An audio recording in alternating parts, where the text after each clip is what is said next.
Okay, thanks, Christina. We'll get started.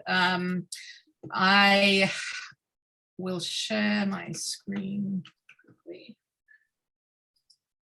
Oops, share screen. Excuse me for this. And just to bring us all together, we're meeting from across Canada, I believe, and to remind us that we are all doing this work on land that has been the home and continues to be the home of learners and scientists and scholars and thinkers, ponderers, educators, dreamers, innovators, artists, and many more for thousands and thousands of years. And we, CSMB, and I know that CAN also have commitments to creating more inclusive cultures of science. And I think it just behooves us to think about who's maybe not in the room right now, think about who's not involved in some of these discussions, and to really look around us and think about creating as inclusive a set of science practices as we possibly can. So please take a moment when you can to find out more about the land where you do your work, the land where you live. And this is a great website where you can start or continue to learn more about your part of the world. So we are very fortunate to have Stan Kutcher with us, and we realize that time is limited. So I want to welcome Senator Kutcher. And we're here because we're recognizing that there's a role for scientists and science students to play in advocating for greater investments in science and research. You may have seen a great article just came out by Dr. Kutcher and Dr. Fuchs about the need for increased investment, and both CSMB, the society for which I am president, and the Canadian Association for Neuroscience, and Dr. Singh is here as president of CAN. We both have spent a lot of time over the last few years engaging with parliamentarians and officials. We've met with countless MPs, senator staff, and participated in the pre-budget consultations, as well as the House Science and Research Committee study on opportunities and challenges. And this is part of our ongoing initiative to engage with policymakers and learn more. I'm going to turn it over to Karen now, and we will continue. And just to notice that the questions, we have questions already to ask Dr. Kutcher, and we'll be following up with that after Dr. Singh's words. Great, thank you, Imogen. My name is Karun Singh. I'm the chair of the Advocacy Committee for the Canadian Association for Neuroscience. So today it's my pleasure to have invited with CSMB Dr. Kutcher to speak to our eager members about how we can better advocate for greater government support for the important work that we do. Dr. Stan Kutcher, Senator for Nova Scotia, is a leading psychiatrist and professor who earned his medical degree from McMaster University before continuing his education in Toronto and in Scotland, before returning to Canada and joining the University of Toronto. He has pioneered research into the causes of and treatments for youth with major mental illnesses such as bipolar illness, schizophrenia, and depression, and is heavily involved in this community. I would like to turn it over to the Senator for brief introductory remarks before we move on to Q&A, where we will focus on questions gathered during the registration, as Imogen has indicated. Over to you, Senator. Okay, thank you very much, and thank you very much for asking me to join you today, albeit briefly. And I'm really pleased that there are so many people that are interested in this topic, because it is an interesting topic on its face, prima facie, but it is an essential topic, because one of the things that I have learned in the short time that I've been a parliamentarian is that things don't happen because it's the right thing to do. Things happen because people push and push and push and push and take a breath, and then they push some more. It's like Sisyphus with the stone going uphill. And so there are really, really important lessons that have to be learned, because this is a political process. So one of the things that really has to change is this attitude that engaging in the political process is beneath scientists. It's not. It should be part and parcel of what you learn to do in graduate school, and that you learn to do as part of the community of scientists after graduation, and part of the community that has to push for the things that you need.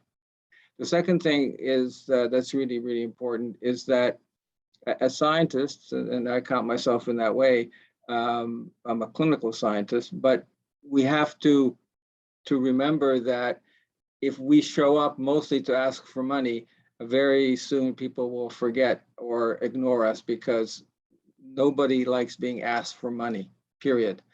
So that the impact has to be on assisting the development of policy.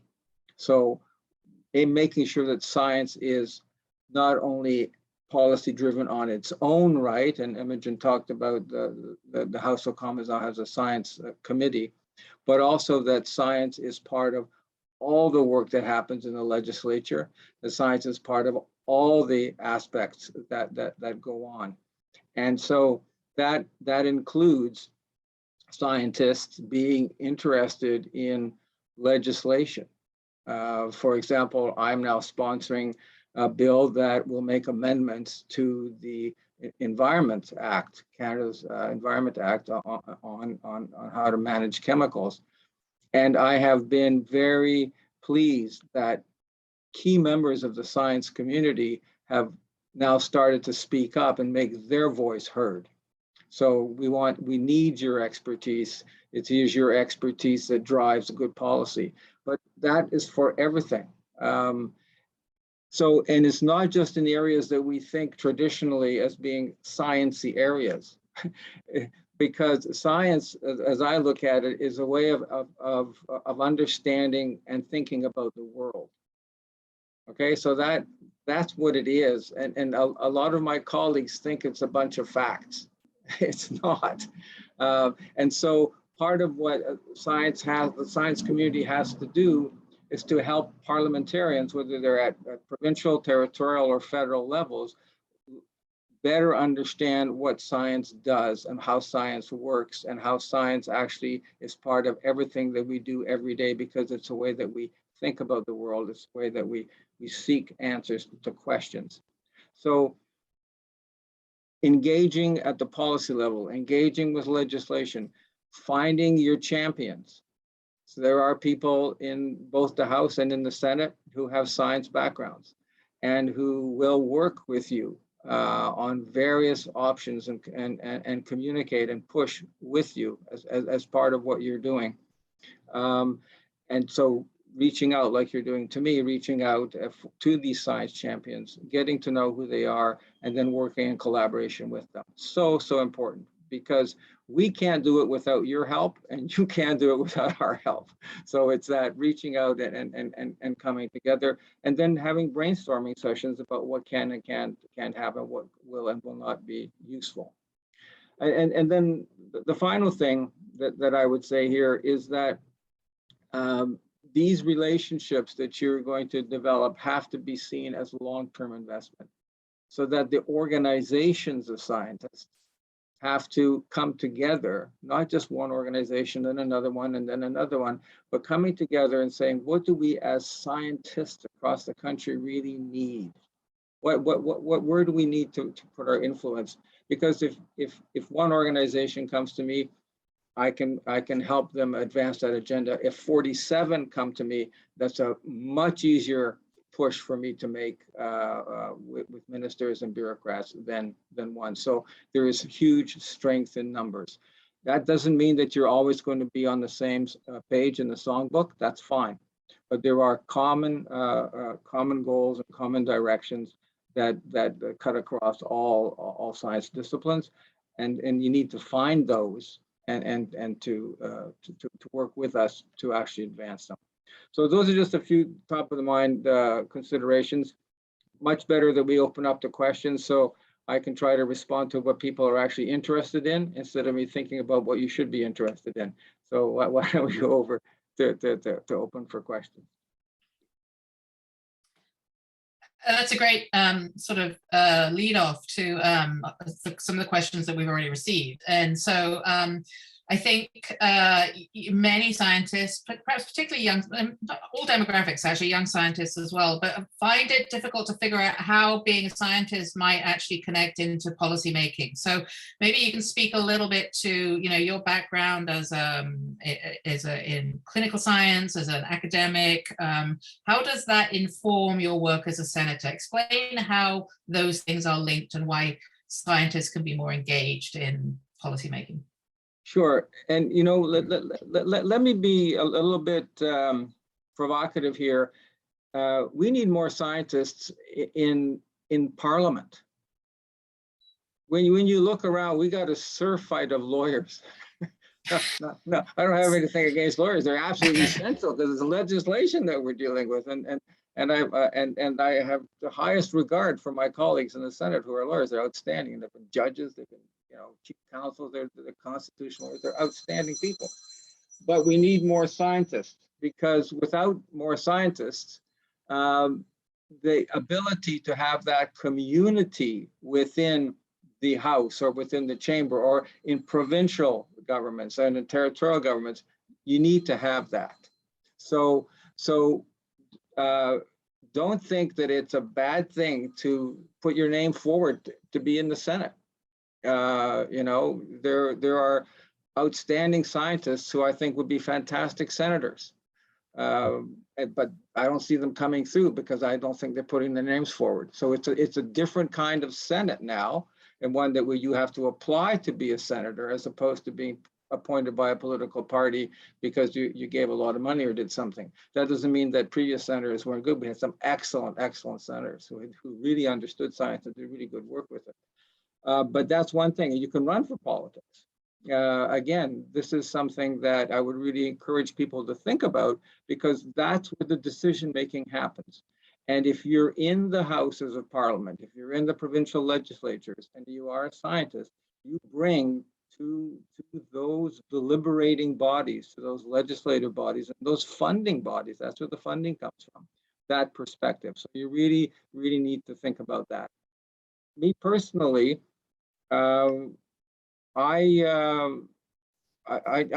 fell into science because it was the way to go. I mean, but my previous, before I was in the sciences, I studied history, and I got into science because I got interested in the history of science. And so that led me from I was doing a PhD in history when I left and went to medical school. And then I took on learning how to be a scientist in medical school after studying about how scientists worked as a historian. So that's how I got there. But there are numerous routes to take. It's just, don't be afraid to make that step into the political sphere, whether it's as an elected member or as an appointed member, whether it's in the provincial, territorial, or at the federal level. So really hopefully there's somebody out here, all these names are on my screen, who's thinking, maybe I should do that. You know, it is incredibly rewarding, you're in a different place. You can nudge more strongly. So don't think about that as not a career choice. Well, that's great. So I want to just kind of switch gears just a little bit and talk about some of the things you were discussing right in your opening remarks.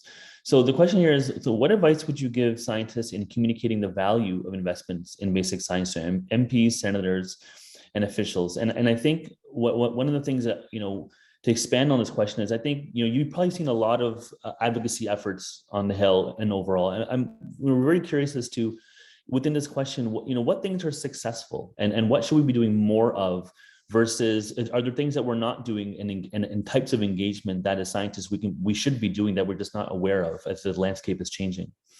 Well, that's an excellent set of questions. You shared the thing that Dr. A. Fuchs and I wrote in the policy options. We today have an op-ed in the Hill Times, which is the journal that goes through all the political people here. And we have been having meetings and talking to people. And what we are doing is we are pounding the same point, but we're doing it in slightly different variations depending on the audience. But the point being is, if you don't invest in basic science, you will have no products to improve people's health. Period. That's the message. And that's such an important message. It's a simple message, but it is fundamental. Many of my colleagues do not understand that.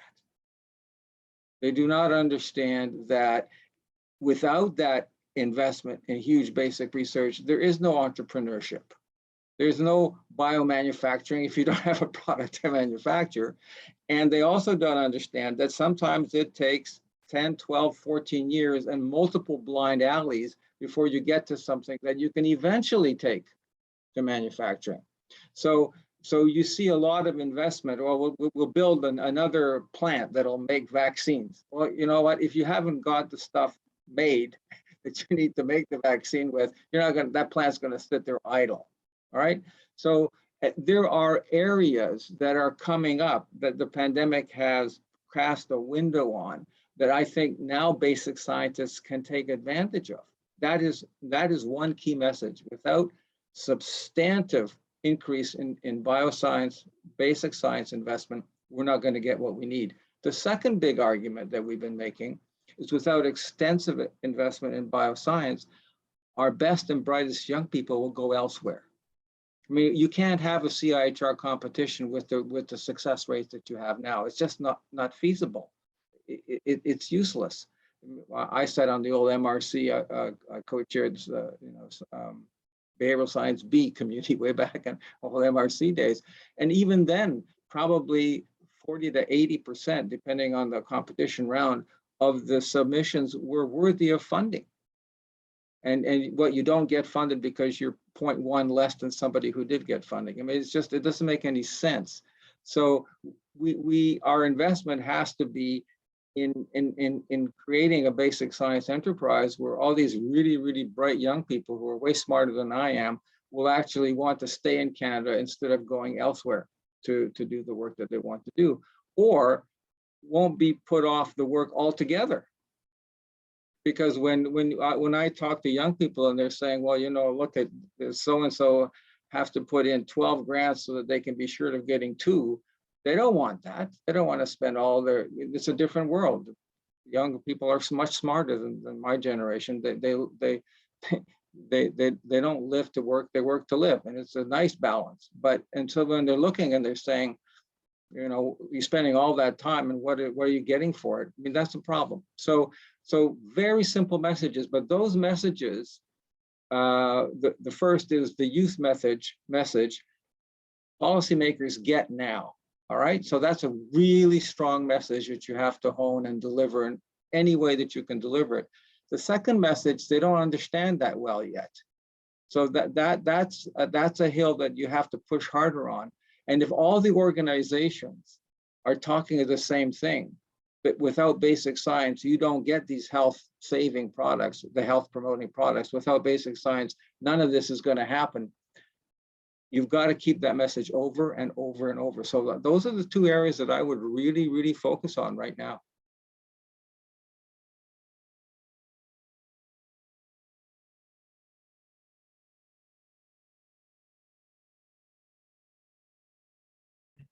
I think Imogen, are you muted? There we go. Yeah.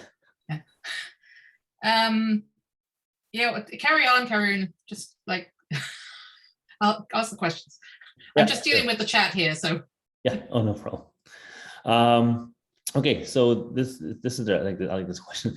So, do you have a sense of how the pandemic has impacted the perception of the Canadian fundamental science community from the perspective of elected and non-elected officials? I think this is the thing that we as scientists were just hoping would completely change the view, right? And make it super easy to ask for funding. But I'm really curious, especially with the last budget, I'm really curious to get your thoughts on this.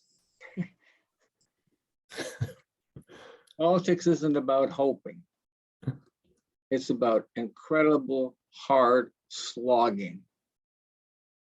That's the number 1 lesson. The number 2 lesson is that for every single budget, there are literally hundreds of thousands of hands out. And so the political process is trying to balance the response to all these really important asks, they're all important. You know, they're all important. So if you're hoping things are going to happen, then nothing's going to happen. It's this ongoing, clear messaging over and over again to everybody who will listen, constant. And it will take time. So I am working with a number of people now. We started before this budget, realizing there was no way we're going to get into this budget, but we're going for the next budget. So it's long windows, it's long lead up, it's long discussions. And if you come and say simply, we want more money, that's not the way to do it. You have to come and say, Canada, in order to be globally competitive, has to have bio manufacturing capacity. In order to get good, robust biomanufacturing capacity to meet our needs here at home and our export needs, we have to be able to create the products that we're going to be able to manufacture. In order to do that, we have to invest in the basic sciences. So giving that kind, starting where somebody understands, and then back chaining and showing over and over and over again how that process works and how you don't start with biomanufacturing. Biomanufacturing is actually near the end of the process. Okay, that's not the beginning of the process, but that's where a lot of my colleagues go to right away. Oh, we need more labs to create vaccines. Yeah, you don't have a vaccine anymore. You don't. You know, some graduate student said, what would happen if we do this in mice? And that was 20 years ago, right? And that's how we got the mRNA vaccine. So it's that kind of messaging, that kind of level, that telling those kind of stories, and you have to do it over and over and over again. And so the first time I met Imogen actually was in science communication. And I just want to really stress how important the ability to communicate is, to take really complex scientific information and turn it into understandable pieces, but it has to be audience specific. So for parliamentarians, how can the science communicators come together as a group and say, okay, we're going to target parliamentarians.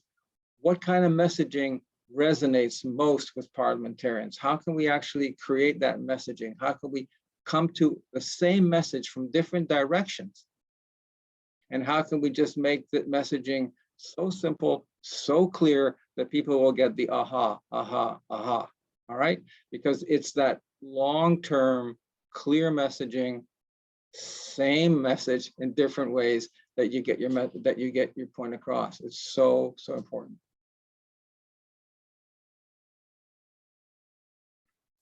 Well, that's great. No, I completely. Imogen, would you like to ask that next one? Sure. No, I mean, I think science communication I think it's been overlooked in this country for far too long. I think we're behind our comparators in the US and the UK and Europe, and we haven't valued it. And as scientists, we must value the ability to effectively communicate, and we must train our students, and we must improve our ability to do that and really value it and reward it. And so we've had these conversations before.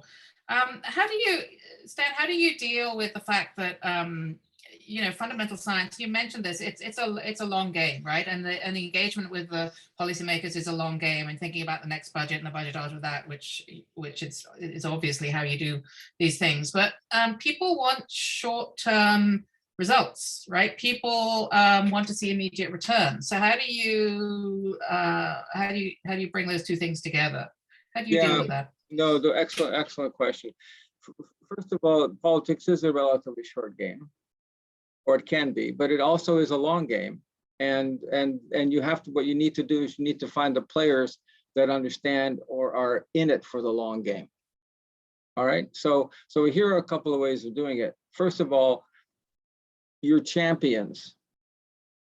There are people in politics who will be there for 1 or 2 rounds of parliament, and they're not going to be there again.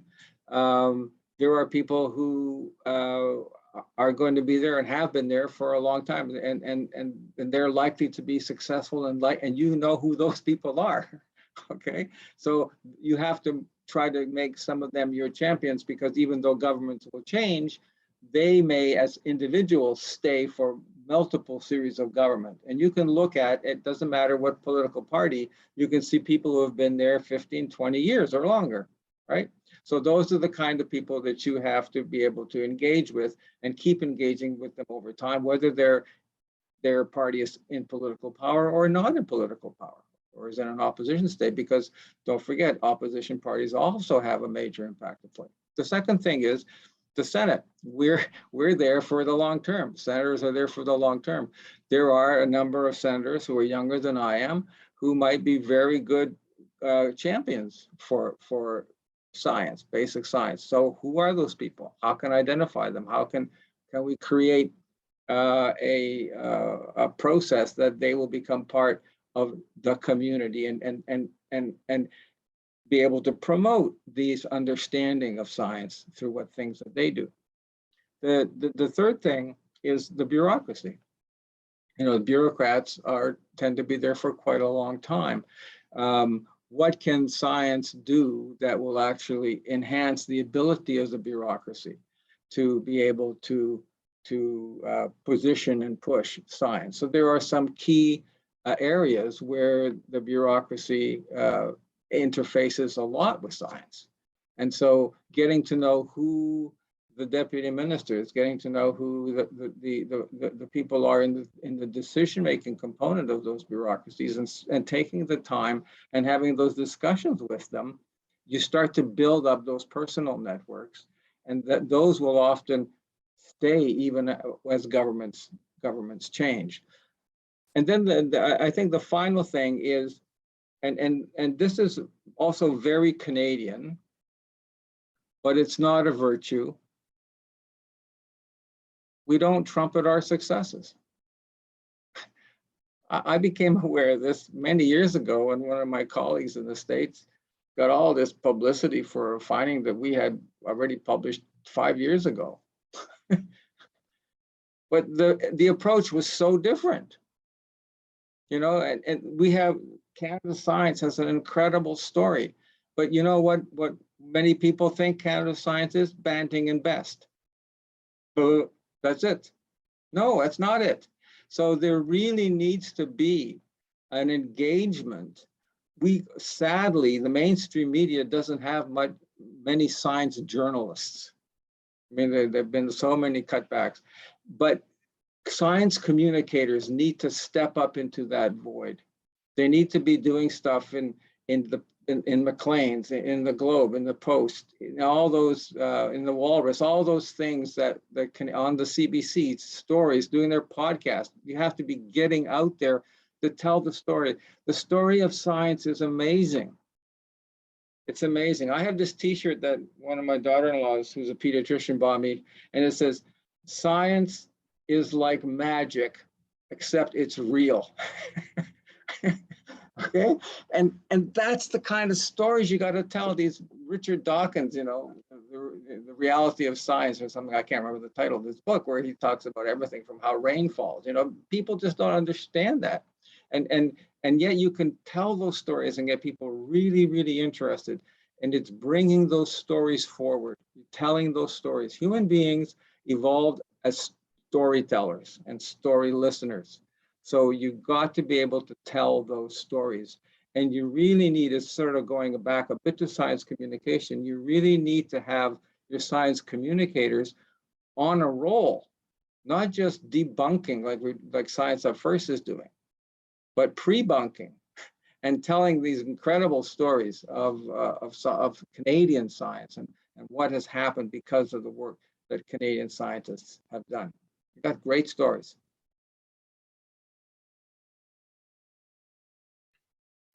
That's great. Thank you. Yeah. So I'm cognizant of time here, Senator. It's 1:30. Would you have time for another question, or would you like to wrap it up?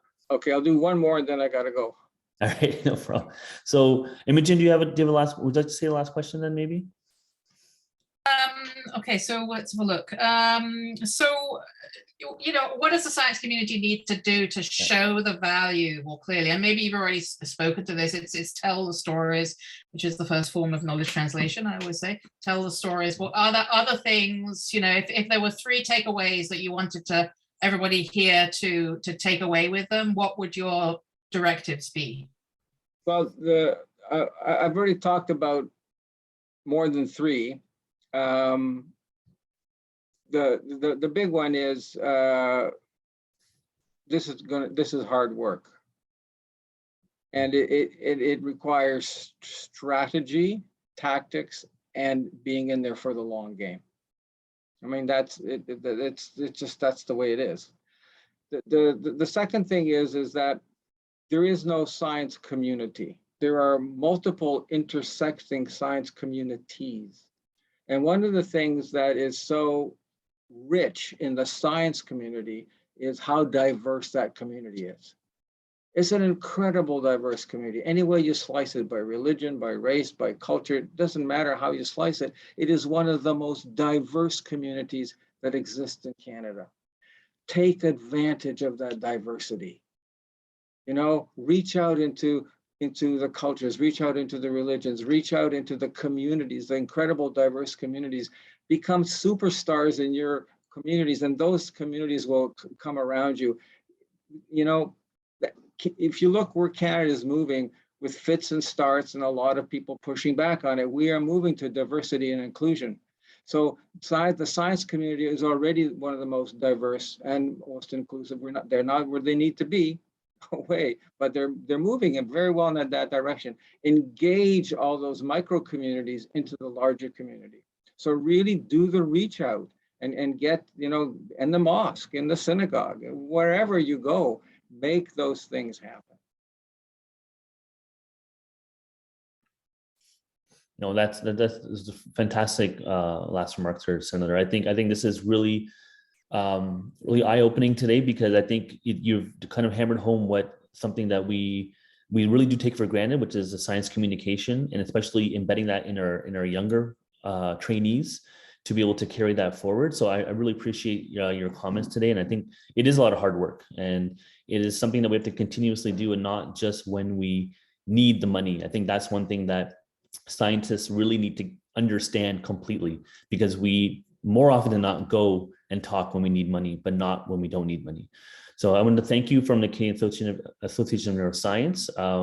Myself as chair of the Advocacy Committee, I thank you very much for your time and all the hard work that you've been doing and coming today. Imogen, any final remarks from you? Thank you on behalf of the Canadian Society for Molecular Biosciences.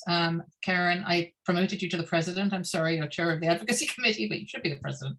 And thank you so much to Senator Kutcher. It's always a pleasure to spend time with you and for you to give us your insights. And I look forward to more of these conversations, because this is an ongoing long-term relationship and we're going to keep at it, and really appreciate your support. So thank you all the people that attended. It's a pleasure. Remember, we're here for a long time, not a good time. All right, everybody be safe. And this is being recorded. It'll be posted to our respective websites when we've processed it and everything. And yeah, take care. Take care. Bye, everybody. Thank you. Bye, everybody.